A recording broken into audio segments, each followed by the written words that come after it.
કોસ્ટગાર્ડના helicopter દ્વારા તાપી ખાતે rescue હાથ ધરવામાં આવ્યું હતું। સમાચાર સામે આવી રહ્યા છે। સુરતના તાપીથી તાપી જિલ્લામાં રેસ્ક્યુ કરવામાં આવ્યું છે। કોસ્ટગાર્ડના હેલિકોપ્ટર દ્વારા રેસ્ક્યુ કરાયું છે।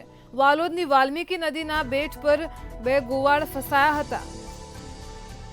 ભેંસ ચરાવવા ગયેલા ગુવાડનું હેલિકોપ્ટર દ્વારા રેસ્ક્યુ કરવામાં આવ્યું છે। તો જિલ્લા કલેક્ટર ડોક્ટર વિપિન ગર્ગના માર્ગદર્શન હેઠળ રેસ્ક્યુ ઓપરેશન હાથ ધરવામાં આવ્યું હતું।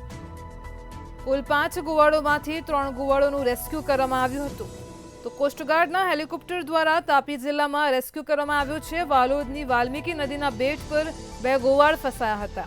જિલ્લા કલેક્ટર ડોક્ટર વિપિન ગર્ગના માર્ગદર્શન હેઠળ કોસ્ટગાર્ડના હેલિકોપ્ટર દ્વારા બંને ગુવાડનું રેસ્ક્યુ હાથ ધરવામાં આવ્યું હતું। તેમને સહી સલામત સ્થળે ખસેડવામાં આવ્યા હતા। ભેંસ ચરાવવા ગયેલા ગુવાડનું હેલિકોપ્ટર દ્વારા રેસ્ક્યુ કરાયું હતું। કુલ 5 ગુવાડ ફસાયા હતા અને જેમાંથી 3નું બચાવ ટીમે રેસ્ક્યુ કર્યું હતું। તો સુરતના તાપીમાં કોસ્ટગાર્ડના હેલિકોપ્ટર દ્વારા રેસ્ક્યુ કરવામાં આવ્યું છે। વાલોદની વાલ્મીકી નદીના બેટ પર આજરોજ બે ગુવાડ ફસાયા હતા।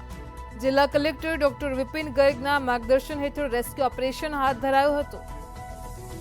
ભેંસ ચરાવવા ગયેલા ગુવાડનું હેલિકોપ્ટર દ્વારા રેસ્ક્યુ કરાયું હતું।